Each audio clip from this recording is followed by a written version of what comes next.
시청자 여러분 안녕하십니까. 지금부터 전호편의 안보정론을 시작하겠습니다. 이번 시간에는요, 이 김원웅 전 광복회장, 참 말도 많고 탈도 많았던 사람이죠.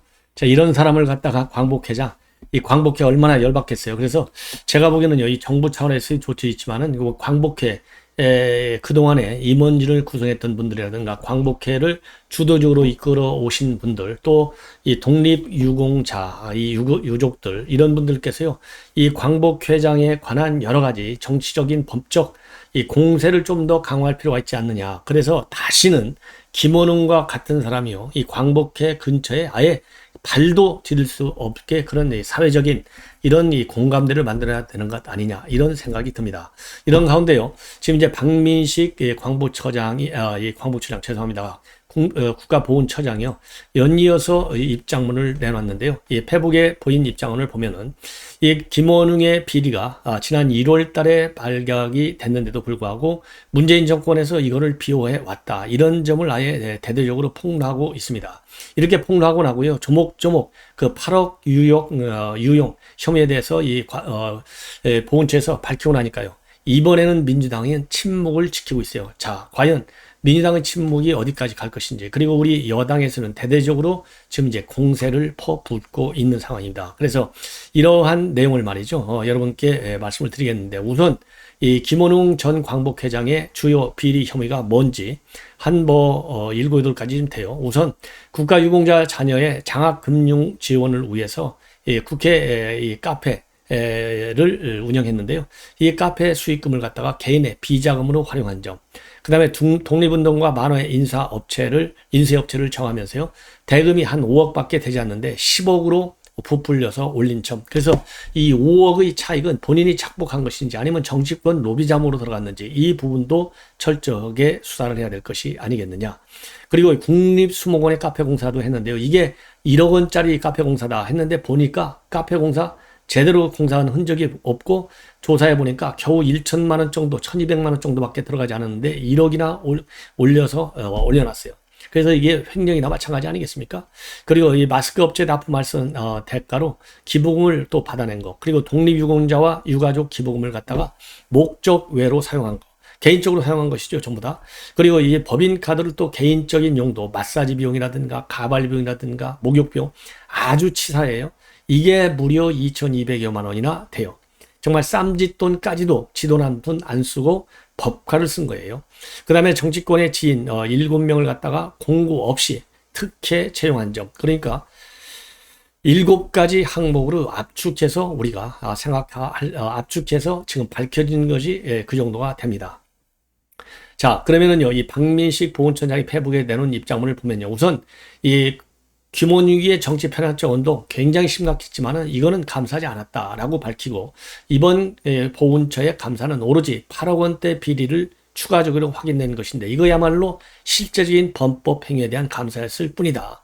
그래서 과거의 적폐몰이, 이 문재인 정권에서 얘기했던 적폐몰이, 국정농단, 이 수사, 감사, 이거하고는 근본이 다르다라고 밝히고 있고요. 광복회의 불법이 과거 정부에서 분명히 드러났는데도 제대로 수사되지 않은 점, 이런 점에서 보면은 김원웅 비리는 문재인 정권이 비호를 한 그런 이 의도적 비호 행위가 분명한 그런 비리다 라고 밝히고 있습니다. 여러분들 잘 아시다시피 조금 전에도 말씀드린 대로 이 7, 8가지의 비리는요, 일부 지난 1월달 언론 보도로 나왔어요. 그러니까 문재인 정권이 있을 때 나왔던 내용들입니다. 그런데 당시 보훈처는요, 이게 문재인 보훈처잖아요, 의혹만 수사를 의뢰했을 뿐이지 감사는 하지는 않았어요. 근데 이번에 이 박민식 보훈처장이 새롭게 감사를 통해서 밝혀낸 내용은 8억 원대의 횡령 배임 혐의하고요, 법카 유용 의혹, 이런 내용을 갖다가 6월에 제기한 감사를 통해서 밝혀냈습니다. 이렇게 해서 여기 김원웅의 비리가 일파만파로 커지니까 국민의힘에서 일제히 비판 입장문을 내놨는데요. 자, 광복회야말로 김원웅 1인 독재 체제였다. 그래서 김원웅은요, 대한민국의 전체성을 흔드는 막말을 서슴지 않았으니 철저하게 수사해서 김원웅이가 이 먹칠한 독립운동가들의 명예를 되찾아야 되는 것 아니냐, 이러한 입장을 국민의힘 이 박정하 대변인이 공식적으로 밝혔고요. 권성동 원내대표의 경우에는요, 나라를 팔아먹는 것만이 매국이 아니다, 역사를 팔아가지고 자신의 돈과 지위를 챙기는 김원웅의 행위도 매국이다. 그래서 입으로는 광복을 외치고 손으로는 착복을 한 것 아니냐. 그러면서요, 독립운동가 백인 만화출판 사업 이 내용을 보더라도 백번 김구가 290쪽인데 모친인 전월선 씨는 430쪽이다. 그야말로 가족 우상화의 혈세를 이용한 것 아니냐. 그래서 이 김원홍이는요, 우리 시대의 독립군 대상을 제정해서 추미애와 같은 민주당 정치인한테만 이걸 또 수용하는 정치적 편향성이요, 그야말로 인내의 한계를 벗어나는 행태를 한 거예요. 자, 그리고 말이죠. 또 이 김원웅은 재임 중에 여러 가지 문제, 아까 말씀을 드린 대로 이 보훈처가 이번에 감사하면서 이거는 감사를 하지 않은 거예요. 그동안에 얼마나 역사를 왜곡했느냐. 이승만 전 대통령, 백선엽 장군을 친일 파적자로 매도해서 역사 왜곡 논쟁을 일으켰고요. 그리고 소련군은 해방군이다. 또 미군은 점령군이다. 이러한 인식의, 즉 북한식 인식을 해놓은 거예요. 이게 빨갱이 아니고 뭐겠습니까? 그리고 또 6.25 영웅이잖아요. 백선엽 장군. 이 백선엽 장군에 대해서는 파묘까지도 주장을 했습니다.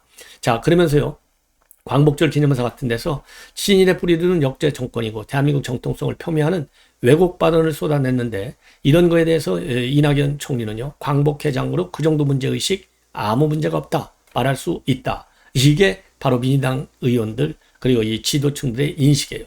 그리고 박주민은요, 이 광복회를 찾아가가지고, 이 김원웅의 광복절 출사 깊이 새기고 있답니다. 참 기가 막히죠? 이재명에는 한술 더 써요. 존경하고 있고 내 마음의 광복형이다. 자, 이러한 민주당 인사들의 역사 인식, 그리고 광복회와 관련된 인식, 이게 얼마나 기가 막히니까 역사를 모독하는 행위가 아니겠습니까? 자, 그래서 민주당은요, 이러한 박민식 보훈처장의 이런 폭탄 선언에 대해서 당 차원의 공식 입장이 없다. 이렇게 밝히고 있어요. 그리고 이재명이도 여전히 아직까지는 별다른 입장을 내놓지 않고 있습니다. 그러니까요, 본인들이 생각하기에도 이 지나친 내로남불이다라는 비판이 분명하기 때문에 아예 말을 못하는 것 같아요. 자, 이번에는요, 이제 고영주 변호사가 이끄는 자유민주당, 수시로 이 광고문을 조선일보와 문화일보 같은 주요 이 보수 유력 매체에 올리고 있는데요. 자, 오늘 올린 것을 보면 윤석열 대통령의 취임 100일의 업적을 쭉 5가지로 지금 공개하고 있습니다. 그래서 이제부터야 자유와 번영이 본격적으로 시작됐다. 이렇게 5가지를 내놓고 있는데요. 하나는 이제 한미 정상회담과 관련해서 한미 동맹을 제대로 이제 복원시켰다. 그러면서 세계적인 기술 동맹으로까지 발전시켰다라는 점을 강조하고 있고, 두 번째로는요, 광복절 기념사를 이용하면서 자유를 33번이나 외쳐서 좌경이 아닌 자유민주주의 대한민국으로서의 미래 비전을 밝힌 것 아니냐, 명연설을 했다라고 주장하고, 세 번째로는요, 지난 문재인 정권이 장악했던 무수한 대형 경제범죄와 그리고 비리 수사, 그리고 국민 생명을 북한 정권에 바친 문재인 대통령 기록관 압수수색, 이런 것들이 이제 본격적으로 시작된 점도 큰 업적이다. 그리고 네 번째는요, 재계의 대규모 투자와 원전 르네상스, 그리고 외교 경제의 지평 확대, 그리고 세계적인 보편적 가치에 따른 일본과의 협력 관계 복원 작업이 드디어 시작된 것, 이것도 큰 성과가 아니냐. 그리고요, 5번째 마지막으로요, 윤석열 대통령 문재인 정권과는 다르게 논란 장관을 신속히 사퇴시켰다는 겁니다. 그리고 신임 국회의장단 초청 만찬을 가지는 이 존중의 자세를 보였다는 점도 강조하고 있습니다. 그래서요, 국민 여러분께 뭐라고 했냐면, 이제 자유와 번영이 본격적으로 시작됐고 좌경 사회주의 문재인 정권과는 비교할 수도 없는 압도적 성과들이 이 5가지다. 그러면서요, 트집자와 부풀리는 좌파들 선동에 속지 말고 국정의 큰 방향과 업적들을 봐야 되겠다. 이러한 입장을 내놓고 있는데요. 상당 부분 여러분들도 공감할 수 있는 부분으로 되어 있다. 이렇게 보여집니다. 그래서 이 내용을요, 조금 더 자세하게 말씀을 좀 드리겠습니다. 우선요, 이 한미동맹과 관련해서 구체적인 사례들, 그러니까 5가지 공적에 대해서 구체적인 이 사례들 지적하고 있는데, 우선 지난번에 5월에 바이든 대통령과의 정상회담을 통해서 한미동맹을 재구축하고 세계적인 전략 자산이 반도체 원전에 대한 기술 동맹에 합의했다. 세계적인 지금 반도체라든가 원전이 이 전략 자산 취급을 하고 있지 않습니까? 이러한 기술 동맹에 한미 간의 합의를 내는 점도 크게 평가하고 있어요. 그래서 이제 한미 기리졸브라고 하는 한미연합훈련이 지난 13일부터 24일까지 예정으로 야외 기동훈련이 포함된 형태로 재개됐고, 지난 정권이 무너뜨렸던 국가안보 전열을 본격 회복시켰습니다. 그리고요, 삼성의 450조 원 미래 신산업 투자 계획과 같은 재계의 거대한 투자도 본격적으로 가도에 올라오게 됐다라고 밝히고 있습니다. 그리고 이번 광복절 기념사에서 미래로 나가겠다는 명연설, 즉 자유민주주의 대한민국 미래 비전을 밝혔다는 점도 평가를 하고 있는데요. 특히 일제강점기에 시작된 독립운동은 전체주의가 아니라 자유민주국가 수립을 위한 것인데, 지금도 앞으로도 그 자유 추구 과정은 계속될 것이다. 그래서 자유를 33번이나 외친 점, 이거를 굉장히 높이 평가하고 있어요. 그래서 문재인 정권이 좌파 공산주의 인물들을 부각시키고 대북 굴종 정책을 펴가지고 국정 기조를 갖다가 완벽하게 무너뜨렸는데, 이거를 제대로 바로 잡고 있다라는 점을 밝히고요. 그리고 자유민주주의 건국을 해낸 위대한 업적의 이승만 초대 대통령을 언급했더라면 정말 금상첨화가 아니겠느냐. 그래서 이번 광복절 기념사에서요, 이승만 대통령이 윤석열 대통령이 이승만 대통령을 언급하지 않은 점을 아쉬운 점으로 적시하고 있습니다. 그 다음에는요, 지금 문재인 정권의 대형 경제범죄, 비리 이런 거에 대한 철저한 수사, 그 일환으로 대통령 기록관을 압수수색한 거, 이것도 평가하고 있는데요. 자, 법원이 이런 압수수색 영장을 발부해 가지고요, 이제야말로 진실의 뚜껑이 열리는 것 아니냐. 그래서 이 북한에 의한 우리 국민의 살인 방조 교사 행위 혐의, 이 주인공들인 노영민, 박지원, 정의용, 임종석, 서훈, 이런 사람들은 물론이고요, 문재인 전 대통령에 대한 수사까지 시작됐다. 검찰총장을 임명함으로써 이제는 문재인 정권 인물들의 대형 경제범죄 비리, 그리고 북한 정권의 막대한 외화 송금 의혹, 그리고 이재명과 부인 김혜경의 대장동 비리와 법인카드 유용 의혹 사건 수사도 이제 본격화됐다. 이 점도 성과다라고 밝히고 있습니다. 그리고요, 재계의 대규모 투자와 원전 르네상스, 그리고 외교경제 지평 확대, 이런 문제에 관해서 특히 일본과의 협력관계 복원시키는 노력도 평가하고 있는데요. 삼성의 차세대 반도체 등 5년 내 450조 원의 투자, 그리고 SK그룹이 4년 내 247조 원 투자, 그리고 인재 5만 명의 채용, 그리고 LG그룹이 4년 내 106조 투자, 현대차그룹이 3년 내 63조 투자, 이런 것들이 계속 지금 발표되고 있는데, 올해만 원전 입장에 원전 일감이 말이죠, 1조 원어치나 만들어졌다는 점을 강조하고 있습니다. 그리고 해외 8개 국가에 대한 원전 수주전에 지금 뛰어들었고, 윤 대통령이 유럽의 나토 정상회의까지 참석한 뒤에 폴란드와는 26조 원의 무기 수출 계약, 즉 K-방산이 성과를 이루고 있다. 이런 점을 평가하고 있습니다. 그리고 이제 마지막으로요, 이 장관들 그리고 신속하게 바꾼 거, 이 점도 지적하고 있는데요. 지난 17일 날 취임 100일 기자회견에서 여론조사와 관련해서 지적된 문제들에 대해서는 세밀하게 그리고 꼼꼼하게 따져보겠다. 국민의 숨소리 하나도 놓치지 않고 잘 받들겠다고 밝혔는데, 문재인 정권은 문제투성이의 무자격자가 자기 사람만을 임기 내내 밀어붙여서 장관을 밀어붙여갖고 국정을 망가뜨렸는데, 윤석열 정부에서는 정책 논란의 교육부 장관을 지난 8일 날 자진 사임으로 신속히 종결한 거 얼마나 잘한 것이냐, 이렇게 평가를 해주고 있습니다. 자, 시청자 여러분들께요, 참고로 말씀을 드렸습니다. 자, 오늘 조선일보요, 칼럼, 이 강원택 서울대 정치외교학과 교수, 조선일보에 정기적으로 칼럼을 쓰는 분인데 나름대로 평가할 만한데요. 대통령 취임 100일 회견에서 빠진 것들이 뭐냐? 그래서 지금 대통령이 생각하는 역할과 기대 평가하고요, 현 상황, 그리고 국민이 기대하는 국민의 눈높이에 가는 괴리가 상당히 크다. 이거를 이번 100일 기자회에서 드러났다. 그러면서요, 왜 지지율이 이렇게까지 하락하는지 그 근본 원인은 여전히 모르는 거 있는 것 같은데, 보다 더 진지하게 부족함을 받아들이는 겸허한 태도를 보여야 되겠고요. 국가 전반적인 정책, 개별 정책들을 하나하나 분리시키지 말고 하나의 큰 그림으로 묶는 비전을 보여줘야 되겠다라는 취지로 되어 있습니다. 그래서 이러한 취지의 이 칼럼을 조금만 더 부연해서 여러분들께 설명해 드리도록 하겠습니다. 내용이 그런대로요, 한번 할 한데요. 이번 지난 100일 기자회견을 굉장히 지켜봤는데, 왜 그러냐면은 지금 이제 사실상 이번에 허니문이 없었잖아요. 그래서 궁금했다는 거예요. 대통령이 이 지지율이 이렇게 낮은 원인, 이걸 제대로 알고 있는지, 제대로 알고 있는지를 지켜봤는데 상당히 국민의 눈에는 지금 부족함이 많았다는 겁니다.